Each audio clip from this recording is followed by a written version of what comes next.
Dragon's Dogma 2, the sequel to Dragon's Dogma Dark Arisen, and that one online game that nobody's supposed to talk about anymore. Capcom seemingly took the year off from Resident Evil, and in return were gifted with an open-world medieval epic, where we take down colossal monsters with our pawn companions. And it's exactly this pawn system, and its unique combat style, that helps this game stand on its own compared to something like the Souls franchise. But somewhere along my journey, I had to ask myself, was any of this any good? How much fun did I have exploring the open world? And how well did I like the game overall? Let's find out.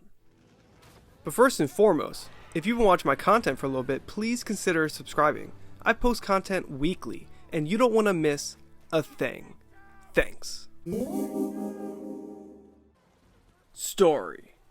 But don't you worry, I won't have any spoilers in this. Okay, I'm gonna just start this video off with a bang.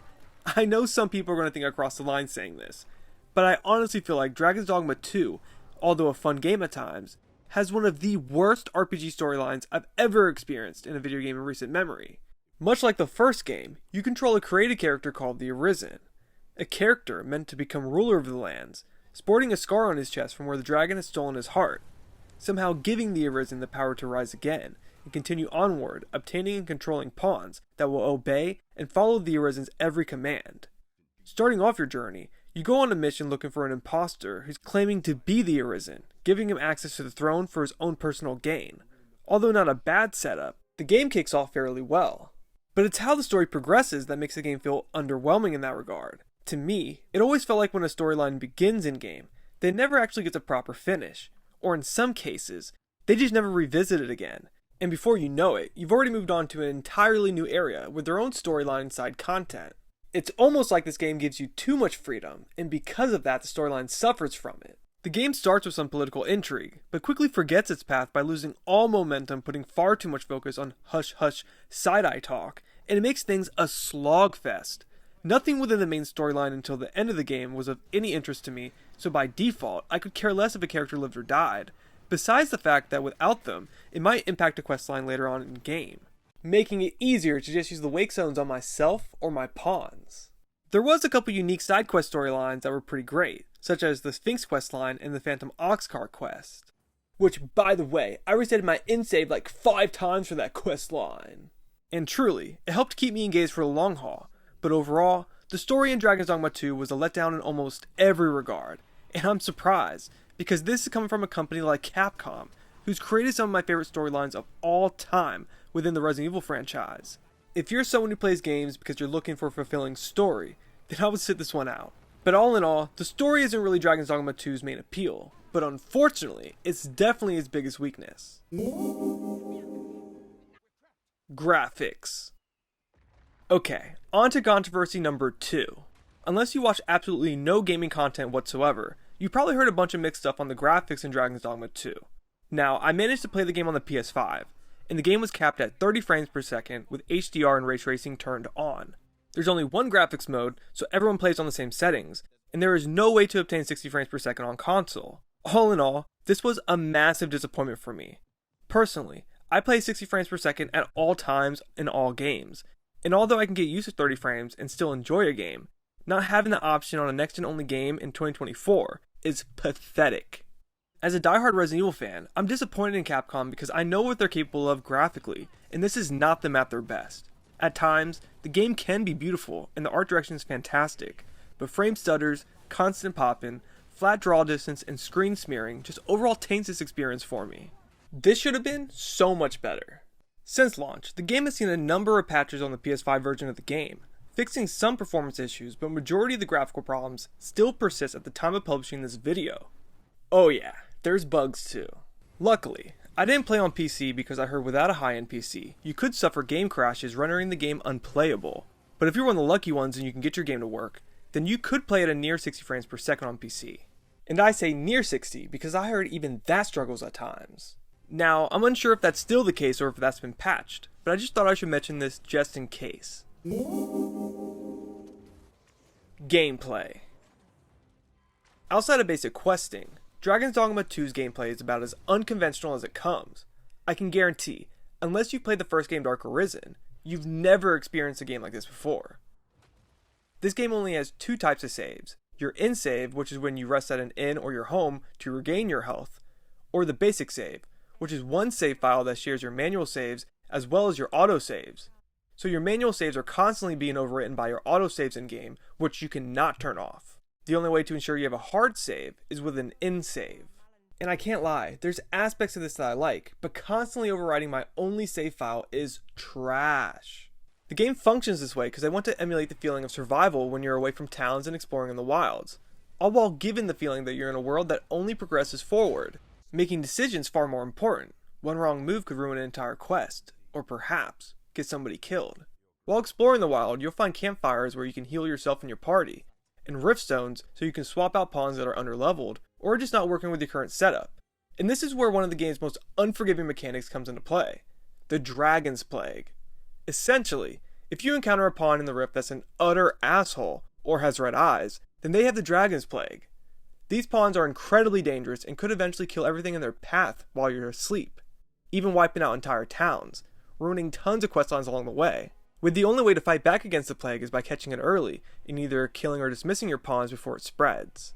And luckily for me, I've encountered the plague multiple times in game, but it's never gotten so bad to where it ruined my save file.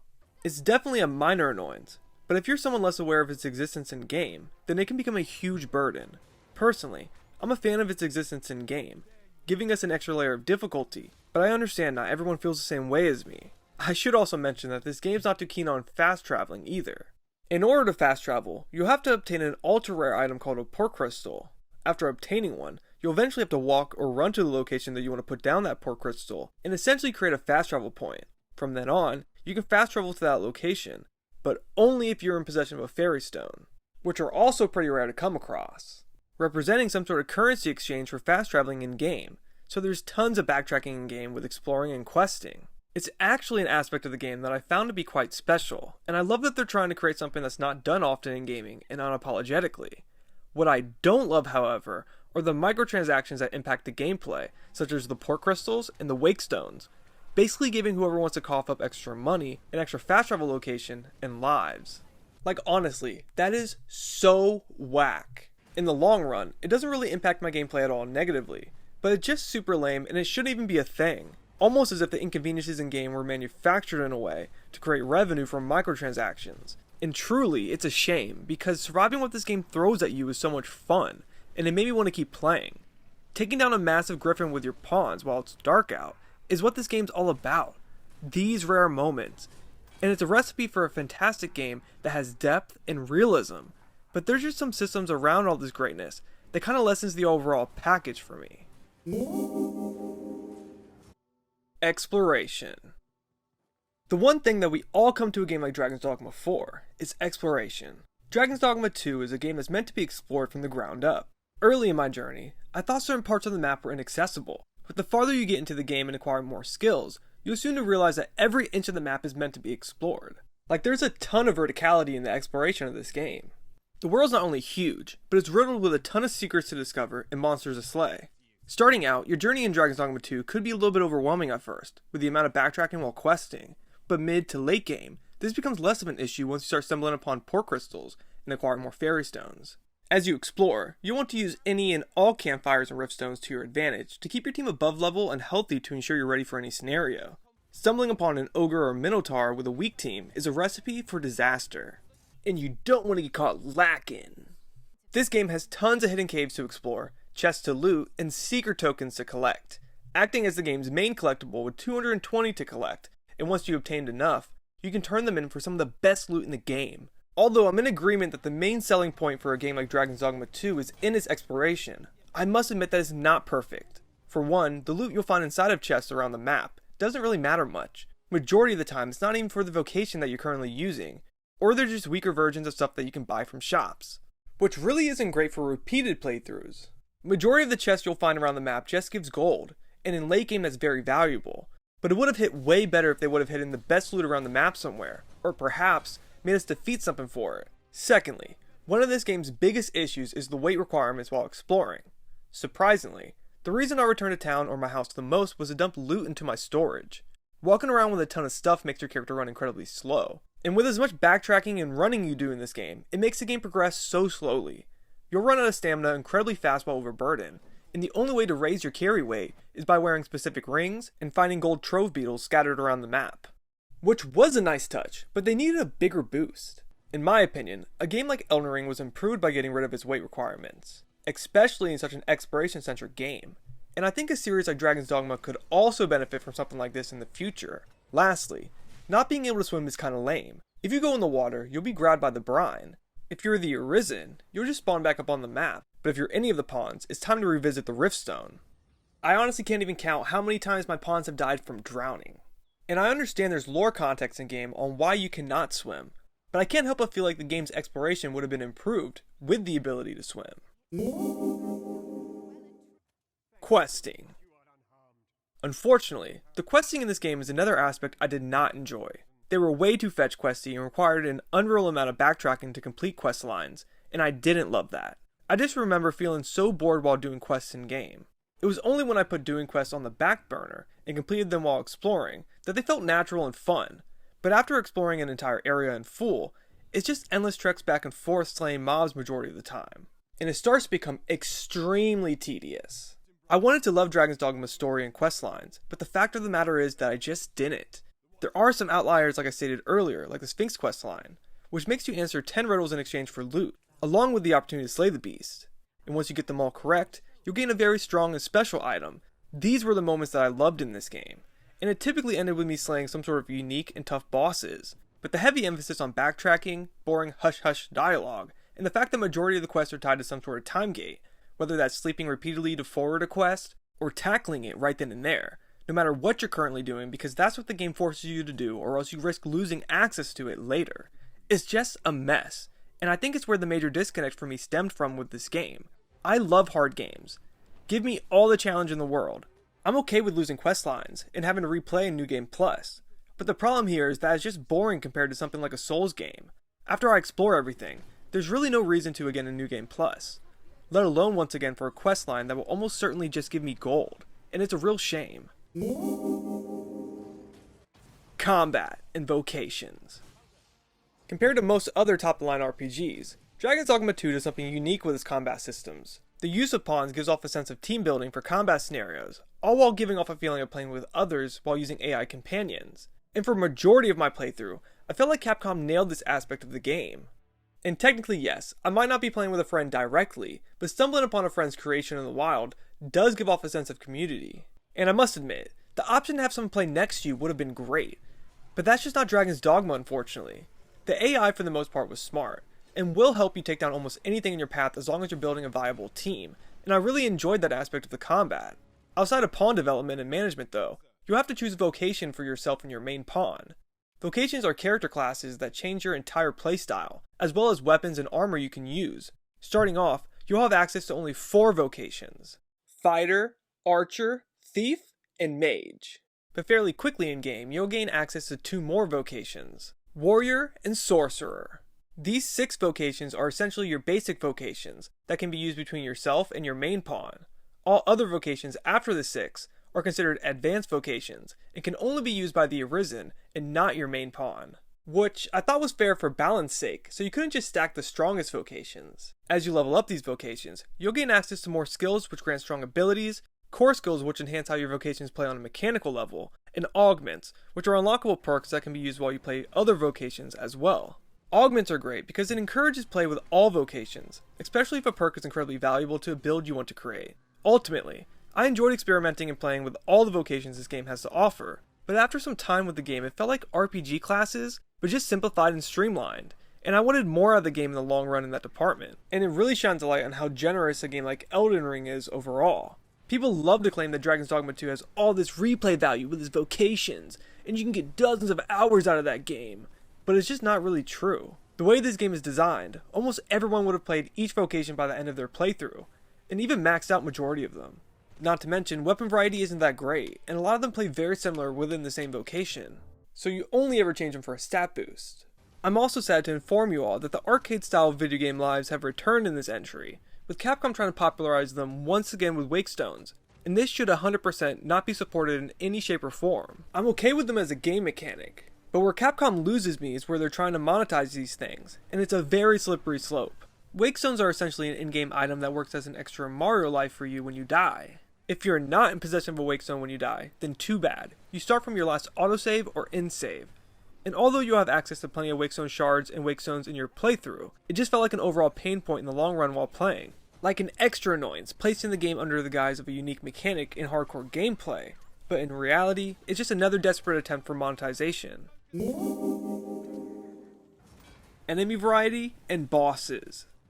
Man, the longer I do this review, the more and more I sound like a hater. But I promise, I actually did enjoy my time with Dragon's Dogma 2. Starting off, the game had great enemy variety. I started stumbling upon so many different enemies, and they all had different strengths and weaknesses, and figuring them out was a lot of fun. But there was one major problem with this. Majority of what's in Dragon's Dogma 2 was in Dark Arisen, the first game. That's not to say that they don't have new enemies, but majority of these enemy types are bosses or aren't found until late game. Essentially, if you've played Dark Arisen, then you already know how to beat whatever you're fighting. Majority of the game is just filled with goblins, lizards, and wolves, but they add extra variants to help spice things up some. Nighttime also changes up spawns in the game, with more focus on skeletons and ghouls, but their existence also gets pretty old fast while playing. Overall, the bosses were the bread and butter of this experience. In early game, when you're underleveled and not as familiar with your vocations, it could take upwards to 3 to 5 minutes to take down just a basic troll or ogre. The boss fights in this game were incredible, and you must be prepared and knowledgeable on that boss in order to take it down. You'll encounter minotaurs, golems, griffins, and of course, dragons, with each one having their own strengths, weaknesses, and movesets, but the most memorable fights are the ones that I would consider underutilized. And I honestly for the life of me cannot come up with any reason why they would use like 4 of the 6 new bosses in this entry the way that they did, and honestly I was disappointed. It's like they had all this promotional material of new things in their new game, and only decided to use content from the first game for majority of this experience. Like no joke. I feel like I actually got to Dragon's Dogma 2 once I hit hour 80 while playing, and it was a huge letdown for me. Hopefully, whenever we get a Dragon's Dogma 3 one day, we'll get more new enemy designs and movesets, and less of reusing what came before. I could care less about a new paint job if the model itself does not interest me. I also know that Capcom is far better than this, but honestly, if this is your first time playing the Dragon's Dogma series, then you shouldn't have to worry about any of this too much. This is still your best entry point, besides some repetition with enemies mid to late game. Weapons and armor. Now, to piggyback off the last couple chapters, vocations, weapons, and armor all go hand in hand. The vocation that you're actively playing as will essentially lock you into using only weapons and armor that are usable for that specific vocation. For instance, if you're playing as a mage vocation, you'll be locked into using only mage staffs, and cannot use a sword or shield, since those are reserved for the fighter vocation. Now that we got that out of the way, I actually think that harmed the customization aspect of this game. Rarely ever did you stumble upon a weapon or armor piece inside of a chest, and it was ever better than what you're already using. There was always a better option and slot inside of a shop somewhere, and there's never really a reason to not use the clearly better option after you obtained a better weapon or armor piece. There was a handful of weapons that had special perks, like daggers that notify when you're around chest, or a staff that silences enemies, making it impossible for them to use spells or heal for a time being. But unfortunately, the armor was just a major wasted opportunity. It's basically for improving your defense value and nothing else. Sometimes you'll come across a small status resistance, but nothing that ever mattered outside of wanting something that had great defense. Technically, you could say screw all that, and make your character fresh as fudded. But you'll be taking a major hit to your min-max potential, and for someone like me, I would have liked a lot more to be done within the armor and weapons department. The combination of being locked to a specific vocation, and always having a clear best in slot, ruins this game's customization aspects since all the best loot is purchased from shops. Overall, 7.5 out of 10. Dragon's Dogma 2. A game that's far more concerned on refining a vision that was created many years ago, and less on creating a new entry in a franchise for the sake of expansion and building new enemies and lore. This game is so badly held back by its failures, and it's such a shame, because I was expecting so much more for this series' future, and Capcom as a development company. I don't hate Dragon's Dogma 2, but I also don't love it. It's just middle of the road, or perhaps, just an appetizer as we wait for the main course. Elden Ring, Shadow of the Erdtree. Either way, there's been a lot of talk about what's going to be Game of the Year, and I'm happy if Dragon's Dogma 2 is your Game of the Year, but for me, it will not be Dragon's Dogma 2. I don't know what that game will be yet, but respectfully, if this is the best the gaming industry can come up with in 2024, then we have bigger problems than I thought. Now thank you guys so much if you stayed the entire time. Dragon's Dogma 2 is a good game, but it's not what I would consider great. And if I was you, I would wait for a sale. Now let me know in the comments section what you guys think about this. What's your favorite vocation to play as? Did you enjoy your time with Dragon's Dogma 2? And if you haven't picked it up yet, do you plan on doing so? Let me know everything in the comments section. Now remember to like, comment, subscribe, do anything you guys can to help me. I am just one guy and I make these videos because it is my passion. So thank you very much. Have a nice day. This has been Drew Spacely. Peace. Sorry, one more thing. I wasted a lot of time and energy making this video right here, so please go check it out.